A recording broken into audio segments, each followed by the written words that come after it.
give and take라는 말 아시죠? 주고 받는다는 말인데 이 말에는 인간 관계의 기본 원리가 담겨 있습니다. 이 말에서 give는 take 앞에 위치합니다. 즉 give and take, 주고받는다고 말하지 take and give, 바꿔준다고는 말하지 않습니다. 상대에게 먼저 주어야 하고 그러면 받게 되는 것, 그것이 인간관계에서 항상 잊지 말아야 할 사실입니다. 그런데 은혜의 원리는 다릅니다. 은혜의 원리는 정반대예요. give and take가 아니고 take and give입니다. 즉 우리와 하나님과의 관계는 주고받는 관계가 아니고 먼저 하나님으로부터 받은 다음에 주는 관계입니다. 하나님은 먼저 우리에게 은혜를 주십니다. 그리고 받은 은혜에 대해서 감사하라고 말씀하십니다. 먼저 우리에게 영생을 주시고 그 다음에 순종하라 명령하십니다. 즉 신앙이란 받은 다음에 주는 것입니다. 더 정확히 말하면 어마어마한 것을 받은 다음에 조금이나마 돌려드리는 것, 그것이 신앙입니다.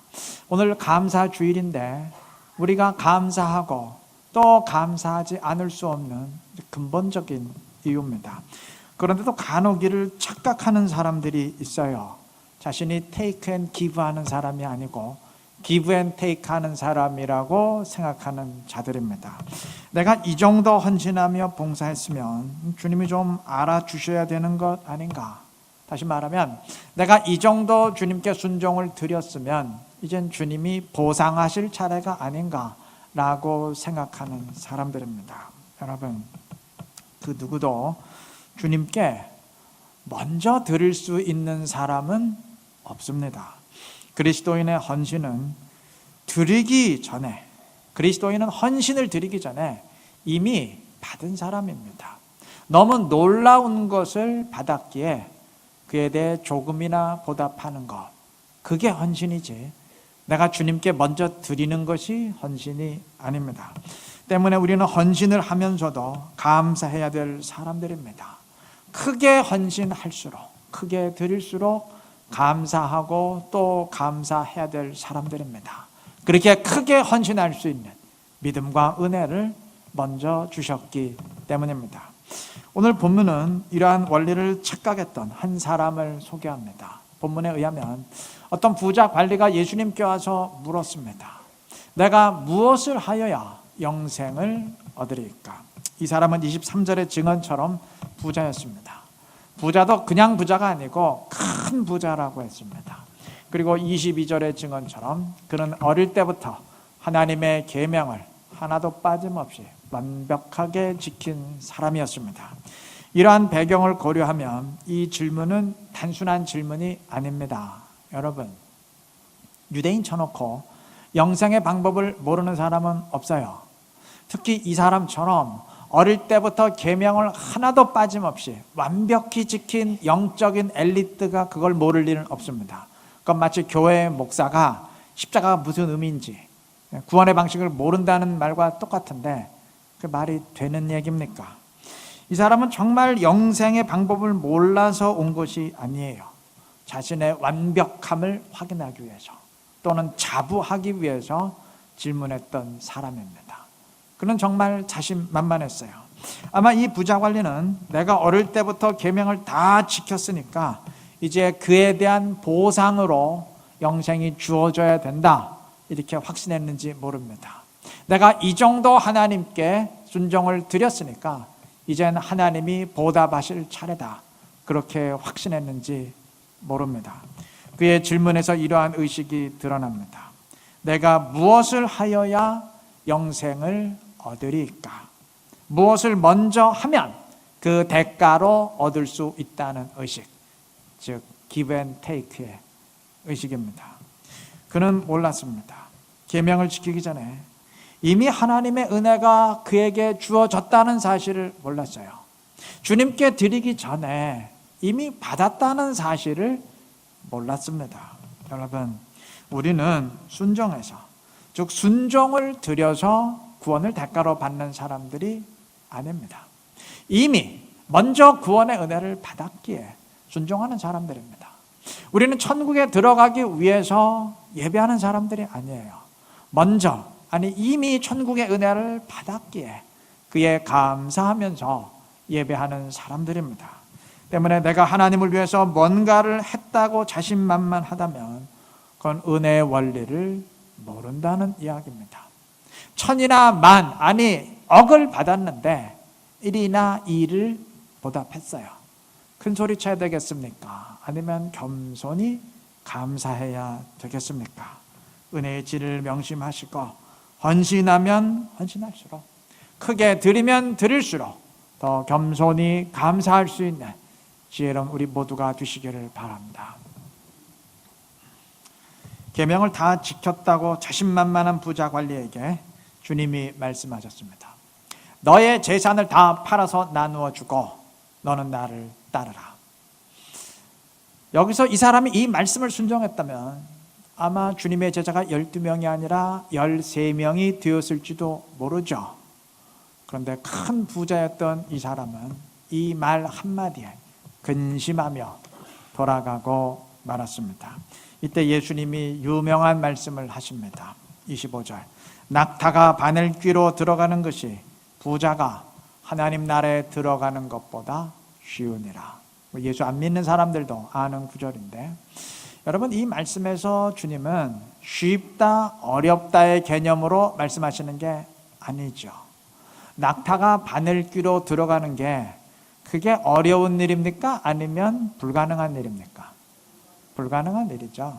즉 주님의 말씀은 부자가 천국에 들어가는 것이 상당히 어렵다, 그런 의미가 아니고 불가능하다는 얘기예요. 절대 못 들어간단 말입니다. 아마 이 말씀에 상당히 마음이 불편해질 수 있어요. 그럼 부자는 절대 천국에 못 들어간다면 우리는 절대 부자가 되어서는 안 된다는 말인데, 가난해져야 된다는 말이잖아. 상당히 불편하고 은근히 불만이 싹틀 수 있습니다. 그렇죠.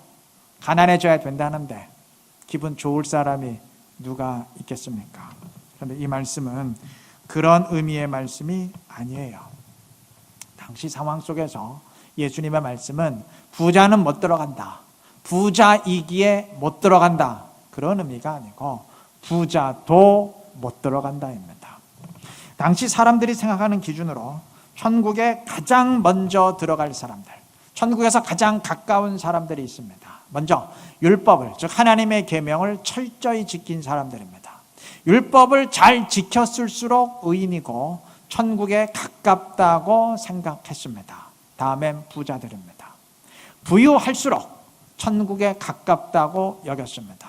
왜냐하면 하나님의 축복으로 그렇게 부자가 되었다고 생각했기 때문입니다. 물론 그건 오해였어요. 그러나 어쨌든 당시 사람들은 다 그렇게 생각했습니다. 자, 그러면 본문의 부자 관리는 당시 기준으로 천국에서 가장 가까운 사람이에요. 가장 먼저 들어갈 사람입니다. 당시 천국에서 가장 가깝다고 자타가 인정하는 사람들이 바리새인들이었습니다. 이들은 율법을 가장 철저히 지킨 사람들이기에 천국에서 가장 가깝다고 여겼어요. 그런데 이 부자 관리는 바리새인보다도 더 앞서는 사람입니다. 왜냐하면 바리새인들은 율법은 누구보다도 철저히 지켰지만 그리 부유한 사람들은 아니었어요. 당시 바리새파 운동은 평신도 가운데 중산층 운동이었기 때문에 이들은 그리 부자가 아니었습니다. 그에 비해 본문의 관리는 어릴 때부터 계명을 하나도 빠짐없이 지킬 정도로 율법도 철저히 순종했지만 게다가 큰 부자라고 할 만큼 부유했습니다. 그러니 당시 기준으로는 오히려 바리새인, 자타가 1등이라고 인정하는 바리새인보다도 앞서는 천국에 가장 먼저 들어갈 1순위의 사람이죠. 그런데 주님은 이 사람이 천국에 못 들어간다 선포했습니다. 그러면 1등이 못 들어간다고 선포했을 때 그건 무슨 의미겠습니까? 아무도 못 들어간단 말입니다. 예, 맞습니다. 아무도 못 들어갑니다. 여러분, 부자는 천국 못 들어갑니다.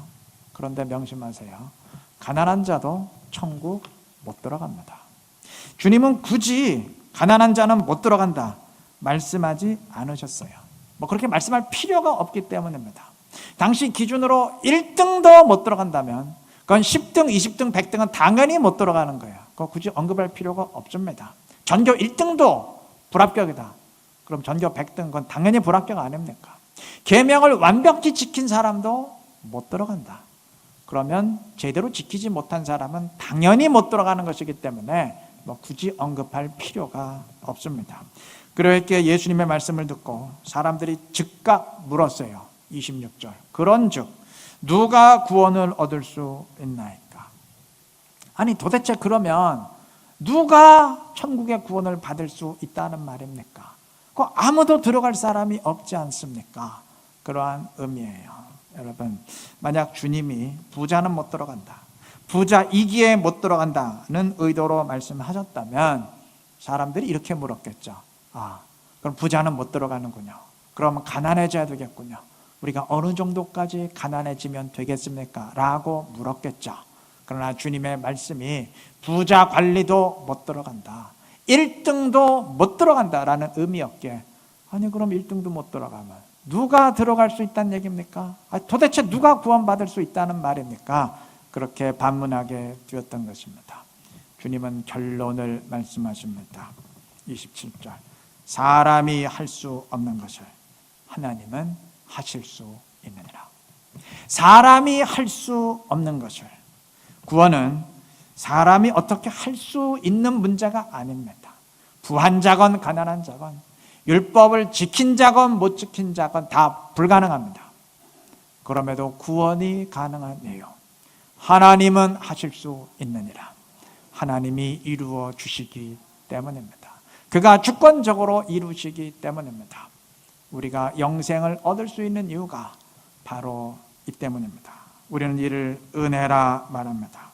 주님은 이러한 은혜의 원리를 선포하기 위해서 의도적으로 부자 관리는 못 들어간다, 1등도 못 들어간다 선포하신 것입니다. 이러한 의도를 알고 본문을 읽으면 주님의 말씀은 우리의 마음을 불편하게 만드는 게 아니고 대신 감사하고 또 감사하게 만듭니다. 여러분 생각해 보십시다. 만약 주님이 부자는 못 들어간다가 아니고 부자가 들어간다 라고 말씀하셨으면 어떻게 될 뻔했어요? 어릴 때부터 계명을 완벽히 지킨 자에게 들어간다, 그렇게 선포하셨다면 어떻게 될 뻔했습니까? 그건 당시 기준으로 1등이 들어간다는 말인데 만약 주님이 그렇게 선포하셨으면 우리 전부 어떻게 될 뻔했습니까? 비극입니다. 완전한 절망입니다. 아직 이해가 안 되시나요? 여러분 이렇게 물어보십시다. 여러분 1등할 자신 있으십니까? 1등할 자신 있으세요? 당시 기준으로 부자란 하나님의 복을 넘치도록 받은 사람인데 물론 오해이긴 했지만 그렇게 하나님의 축복의 증거를 내보일 자신 있습니까? 어릴 때부터 지금까지 주님의 계명을 하나도 빠짐없이 다 완벽하게 지켰다, 자신만만할 사람 있으세요? 그리고 지금부터 내가 숨을 거두는 마지막 그날까지 하나님의 말씀을 하나도 빠짐없이 다 완벽하게 지킬 자신 있는 사람 있으십니까? 그런 1등 신자이기에 들어간다는 주님의 말씀에 가슴 뿌듯해하면서 그렇지, 천국은 바로 나 같은 사람이 들어가는 것이지, 이렇게 자신만만할 사람 있으십니까? 아니죠. 인간이라면 누구나 다 절망할 수밖에 없습니다. 그런데 주님은 당시 사람들의 생각을 다 뒤집어 엎었어요. 1등이기에 들어가고 중간이기에 불안하고 꼴찌이기에 못 들어간다는 사고방식을 다 뒤집어 엎어버리고 1등이건 꼴찌이건 다 못 들어가는데 하나님의 은혜로 누구나 들어가는 천국을 선포하셨습니다. 바로 이 은혜 때문에 우리는 영생을 얻었고 그러하기에 이 은혜 앞에 감사하고 또 감사할 수밖에 없는 사람들입니다. 비단 오늘 감사 주일 뿐만 아니라 언제나 이 은혜의 의미를 인식하고 기억하면서 늘 주님께 감사할 수 있는 이루는 교회 모든 성도님들 되시기를 바랍니다. 주님은 부자 관리의 사건을 통해서 사람으로는 그 누구도 못 들어가는 천국을 선포하셨습니다. 자, 다음에 주님이 선포할 게 있죠. 사람으로는 누구도 못 들어가는 천국을 선포했어요. 그 다음에 뭘 선포하셔야 되겠습니까? 그런데 은혜로는 누구나 들어갈 수 있는 천국을 선포하셔야 됩니다. 자, 먼저 아무도 못 들어가는 천국을 선포하기 위해서 주님은 1등을 언급했습니다. 1등이 못 들어간다. 그럼 뭐 아무도 못 들어간다는 말이 되니까요. 근데 반대로 하나님의 은혜로 누구나 들어가는 천국을 선포하기 위해서는 누구를 언급해야 되겠습니까? 이제 1등을 언급하면 안 되죠. 반대로 꼴찌를 언급해야죠. 꼴찌도 들어갈 수 있다면 그건 누구나 들어갈 수 있다는 말이 되니까요. 그렇게 꼴찌를 언급하는 사건이 오늘 두 번째로 읽은 바디메오 이야기입니다. 35절 이하에 보면 예수님이 여리고에 가셨을 때 한 맹인이 앉아 구걸하고 있었습니다.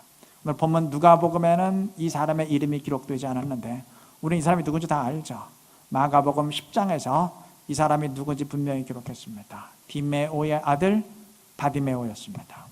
자, 바디메오는 예수님이 길을 가신다는 말을 듣고 소리 높여 주님을 불렀습니다. 사람들이 조용히 하라고 시끄럽다고 야단치고 책망했지만 이에 굴하지 않냐고 더 큰 소리로 주님을 불렀습니다. 결론만 말씀드리면 주님이 이 사람을 고치셨습니다. 42절에서 주님이 선포하십니다. 내 믿음이 너를 구원하였느니라. 그리고 바로 그 다음 43절에 의하면 맹인 바디메오는 즉각 눈을 뜨게 되었고 더 중요한 사실, 거기서 예수님을 따르는 자가 되었습니다. 구원받은 천국의 백성이 되었다는 말입니다. 자, 바디메오는 35절에 의하면 구걸하는 사람이라고 했습니다. 그럼 상식적으로 한번 생각해 보십시다. 당시 부자일수록 천국에 가깝다고 여겼습니다. 그러면 가장 가난한 거지는 어떻다고 생각하겠습니까? 천국에서 가장 멀다고 여겼습니다. 이 사람은 당시 기준으로 꼴등입니다. 게다가 이 사람은 맹인이었는데 당시 사람들은 이러한 장애가 죄 때문에 하나님의 저주를 받은 것이라 여겼기 때문에 이러한 장애인들은 전부 천국에 못 들어가. 천국에서 가장 먼 사람들이에요. 요한복음 9장에서 사람들이 소경을 보고 이 사람이 소경된 것이 누구 죄 때문입니까? 라고 물었던 이유가 그 때문이에요. 물론 오해였지만 죄 때문에 맹인이 됐다. 이건 오해였지만 어쨌든 사람들은 그렇게 생각했습니다. 그게 당시 기준이었어요. 자, 그러니까 바디메오는 거지였죠. 거기다가 맹인이었죠. 그러니까 이 사람은 천국에서 가장 먼 그러한 조건을 지닌 사람이에요. 그런데 주님은 바디메오에게 구원을 선포하셨습니다. 꼴찌도 들어갈 수 있다면 누구도 못 들어갈 사람이 없다는 선포입니다. 주님이 이 사람을 고친 이야기는 주님이 이 사람을 불쌍히 여기셨다 뭐 그런 의미가 아니에요. 하나님의 은혜로 그 누구도 천국에 들어갈 수 있다는 선포입니다. 사람으로는 할 수 없지만 하나님으로서는 누구도 구원의 백성이 될 수 있다는 은혜의 선포입니다. 정리하면 본문은 구원에 관한 두 가지 사실을 선포합니다. 첫째, 부자 관리의 사건을 통해서 아무도 못 들어가는 천국을 선포합니다. 다음에 바디메오의 사건을 통해서 누구도 들어갈 수 있는 천국을 선포합니다. 사람으로서는 아무도 못 들어가는 천국, 그러나 하나님의 은혜로는 누구나 들어갈 수 있는 천국을 선포합니다. 오늘 설교의 제목이 바로 그러한 의미입니다.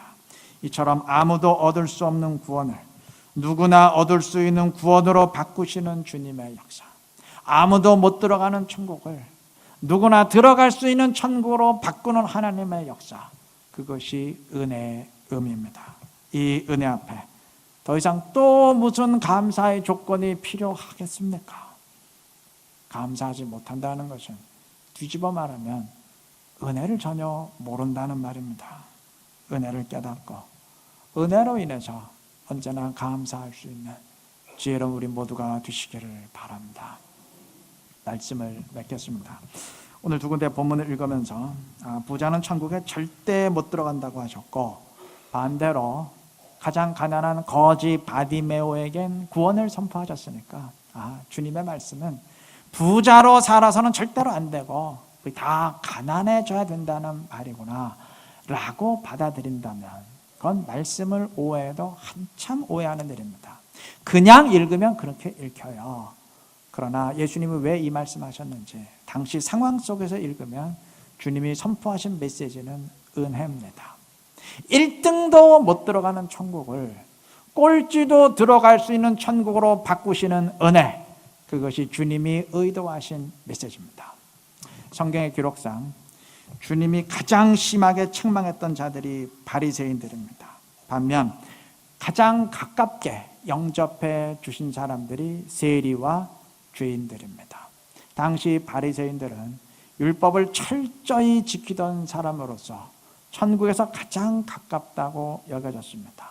등수로 1등이었다는 말이죠. 그리고 이들은 정결한 삶으로 인해서 백성들의 존경을 한 몸에 받았습니다. 여러분, 상식적으로 생각해 보십시다. 주님이 정말 이들이 미워서 가장 심하게 책망하셨다고 생각하십니까? 여러분 같으면 그러겠습니까? 반대로 세리는 당시 종교적으로 그리고 사회적으로 범죄하면서 사람을 착취하던 자들로서 죄인의 대명사입니다. 당시 그 사회에서 세리보다 더한 죄인은 없어요. 주님이 정말 이들이 예뻐서 세리와 죄인의 친구라는 별명을 얻을 정도로 가장 가깝게 영접해 주셨다고 생각하십니까? 아니겠죠. 주님은 은혜를 선포하고 계십니다. 사람으로서는 아무도 들어갈 수 없는 천국을 선포하시기 위해서 주님은 1등인 바리새인들을 책망하셨습니다. 세리는 주님이 책망하지 않으셨어요. 책망할 필요가 없기 때문입니다. 세리는 어차피 꼴찌인데, 꼴찌는 못 들어간다고 해봐야 그거 당연한 줄 알지 은혜의 시대가 열렸다는 것을 모릅니다. 그런데 1등이 못 들어간다, 그럼 얘기는 완전히 달라져요. 지금 사람들이 생각하는 기준이 아니라는 얘기예요. 이건 새로운 기준이 필요하다는 얘기입니다. 그래서 주님은 1등을 향해 자격 없다고 가장 심하게 책망하셨습니다. 그리고 주님은 꼴찌인 세리들에게 구원을 선포하셨습니다. 바리새인들에겐 구원을 선포해봐야 아무런 소용이 없어요. 그들은 1등인데 1등이니까 당연히 들어가는 줄 알지 은혜의 시대가 열렸다는 것을 인식하지 못해요. 그런데 꼴등이 들어간다고 선포하면 이건 얘기는 완전히 달라집니다. 이건 아닌데, 이건 우리의 기준이 완전히 틀렸네. 자기들의 생각을 수정하고 은혜의 기준을 깨닫게 됩니다. 주님은 철저히 율법을 지키던 바리새인들을 미워하지 않으셨고 반대로 남을 착취하던 세리들을 좋아하지 않았습니다. 부자라고 미워하지 않으셨고 가난하다고 무조건 사랑하지 않았습니다. 주님은 부자도 불쌍히 여기셨고 가난한 자도 불쌍히 여기셨습니다. 부한 자건 가난한 자건, 율법을 지킨 자건 못 지킨 자건, 바리새인이건 세리건 다 사람으로서는 천국에 들어갈 수 없는 불쌍한 자들이기 때문입니다. 그러하게 주님은 은혜를 선포하셨습니다. 아무도 들어갈 수 없는 천국을 은혜로 인해서 누구나 들어갈 수 있는 천국으로 바꾸셨습니다.